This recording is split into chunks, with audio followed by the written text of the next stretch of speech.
Who's your emergency contact? Who should notify in the case of death? Welcome to the USP, where I've spent the last 2+ decades of my life. We never opened back up. They closed Beaumont down after that last riot and turned it into an FCI and shipped everybody out. While we were on lockdown, they put a memo out saying, check the call out and see where you're going. My name had ATW, which stands for Atwater. So I'm going back to the West Coast. 4 o'clock in the morning, I was the first bus out. We went through R&D, packed our shit, caught a plane to Victorville, landed in Victorville. Victorville is about 3 hours from Las Vegas. Then from Las Vegas, we bussed the rest of the way up north to Atwater, California. When we got to Atwater, California, they put us in a unit, so they can review on who can walk the yard, on who everybody is. But every day while we're in the unit, you got people coming to the window, coming to the door, like, hey man, who's in there with you? Woo, woo, woo. Where's so-and-so from? Hey, so-and-so from over here. So there's already people on the yard because they know there's a bus that came from Beaumont that's waiting to catch some dudes from Texas. And there was a few Texas dudes in there with me. They didn't gangbang or anything. They were Solanos, but they were still from Texas. And seeing that aggression in the front door made them think twice about going out there or not. On the third day, they opened the doors and let us out to the yard. But them dudes, them 3 or 4 people that was with me in Texas, they didn't come out. I can have my opinion of them. They were friends of mine, not friends, but I know them and we was cool. But it's just like, it was disheartening that they wouldn't go out there and just deal with the situation and instead checked in. But I never saw those individuals again and whatever. But I hit the yard. I was excited to return back to the West Coast. The farthest I ever been was Beaumont. I've done all my time in Lompoc, Victorville, and Atwater. And most of the people on the West Coast, I've done time with them. So when I come back to the West Coast, I know everybody already. In Atwater, I got a lot of homies over there that are from out here from Utah, or that I've been in Lompoc and Victorville with. So soon as I step on the yard, it was all love. But when I got sent to Beaumont, because I stabbed up a Guamanian dude. So when I got to Atwater, there was a lot of Guamanians there. And when I went to go sit down in the kitchen to eat, one of the Guamanians, his name was Kenny. Tall dude, a nut. He could have been home a couple times, but he caught 7 years right there in Atwater for beating his cellie half to death. And they gave him 7 years for it. So a lot of these individuals that's been around, no matter how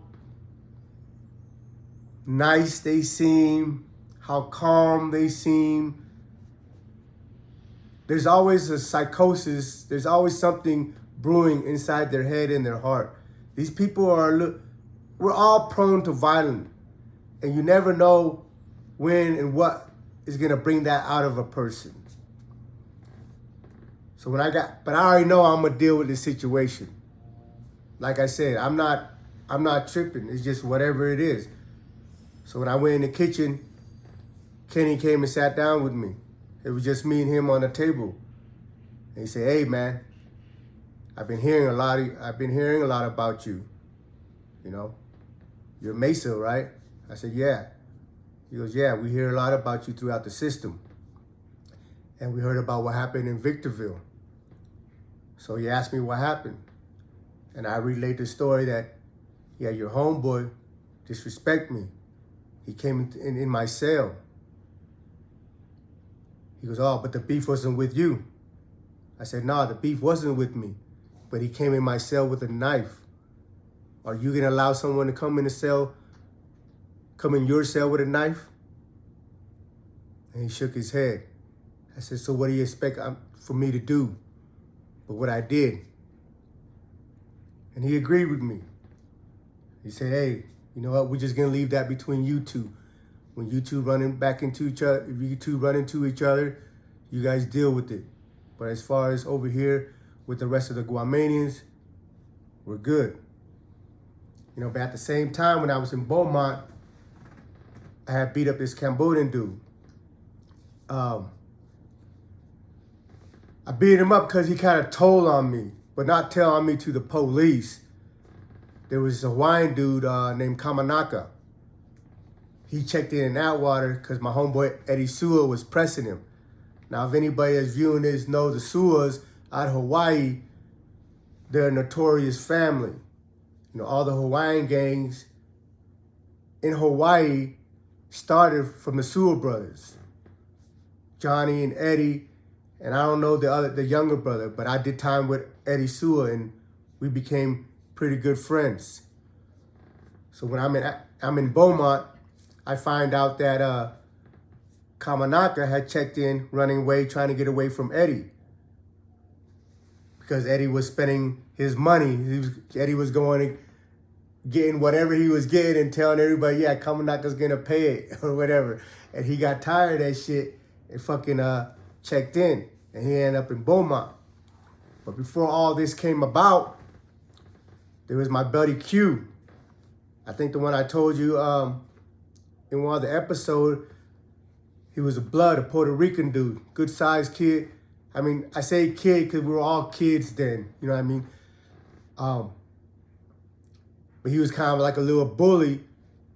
When we left Beaumont, when we split up, he went to Big Sandy and he was trying to debo a couple of young bloods from the East Coast, and them young bloods got tired of it and they killed him. They sent me a letter out this way to Atwater letting me know that, hey, your friend Q got killed over here in Big Sandy. You know, it's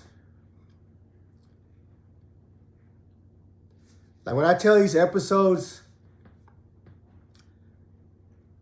it brings back old emotions. During the 20-something years of my incarceration, I lost a lot of friends, a lot of people I care about.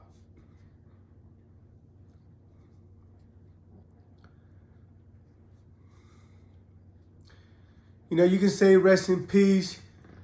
You can pour a little liquor out.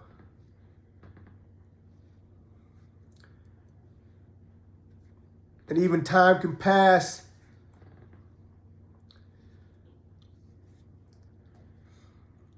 And maybe it makes it a little easier to accept, but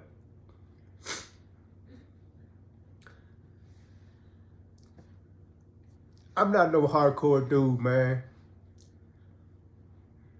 I just deal with my situation when it arises. And I have principles and standards that I live by and that I try to uphold in every aspect of my life. You know, whether people agree with the things that I've done or not, I believe I conduct myself through the course of my life the way I'm supposed to as a man. And during the course of my 20+ years behind the wall, I've gotten to know a lot of individuals that I really care about. And some of them didn't make it home. So like sharing these stories with you is almost therapeutic for me. Because you don't have no times for tears in there. You know? It's not like you put it on the front, but it's just, there ain't no time for it. So you put those emotions and those feelings to the side. But now that I'm home and I don't have the hostile environment to be concerned with, that I can just freely express myself. You know, I wasn't expecting this. I was just trying to tell you guys a story. But You know, like I said, I got friends in there, they didn't make it. And I still got friends in there that aren't coming home. I don't know what story I was intending to tell you and share with you today, but you know, if there's any message in these episodes that I share, is that it's a hard life, man. It takes a toll on your mental state and on your physical state, you know. I've been jumped. I've been hit in the head with a hammer. I've been beat up by the guards. I've been cell extracted. I've been in riots. I've been stabbed in riots. But these are just part of the life, part of the environment. So for these youngsters out here, for anybody, don't gotta be whatever. My message would be, take a minute, man. Take a minute, take a breath, and evaluate your situation. Sorry. I'm not here to tell you anything. I'm not here to tell you that you're doing wrong. I'm not here to tell you to change your life. My message is recognize what it is and recognize what's awaiting you down the road. You know, you always hear, they tell you, this life, you only end up in two boxes, two places. Where it's a big box surrounded by gun tower, or it's a little box beneath your feet. And it's true. I've just been fortunate enough to make it back home. But after a quarter of a century, and even then, 23 years and 8 months, even then, I still consider myself fortunate because I still have friends that I care about that are never coming home. Think about that. Imagine sitting in a fucking box until you die. Yeah, some of you might say, oh yeah, I can do this time, I can do this life sentence, I can do this 30, I can do this 40. Can you? Can you put yourself in a box for 20, for 30, for life? Can your mental state handle that? I have friends that's hung themselves. I've had friends that OD'd on drugs on purpose.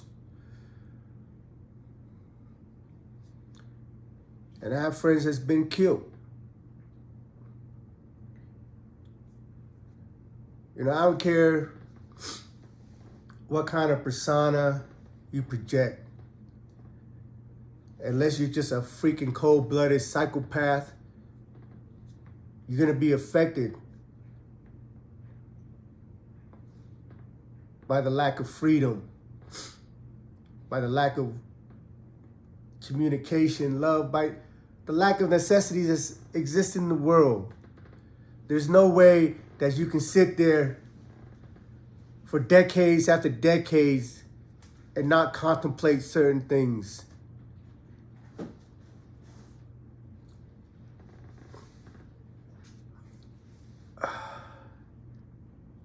Well, I'm in that water now. And I'm going to pivot a little bit from what we're going to do going forward. Prior to this, I just been sharing you stories, just trying to emphasize to you, the viewers, the environment that we are in.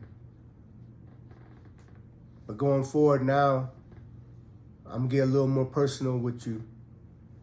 I'm going to take you through my journey, my everyday interactions, my hustle, my get down, my my conflicts, and plus everything else around me.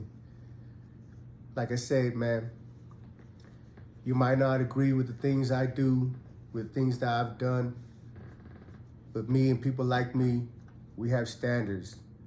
There's certain things we don't accept. There's certain things we don't tolerate. We don't violate kids. We don't violate women. We don't tell on people. Welcome to the USP.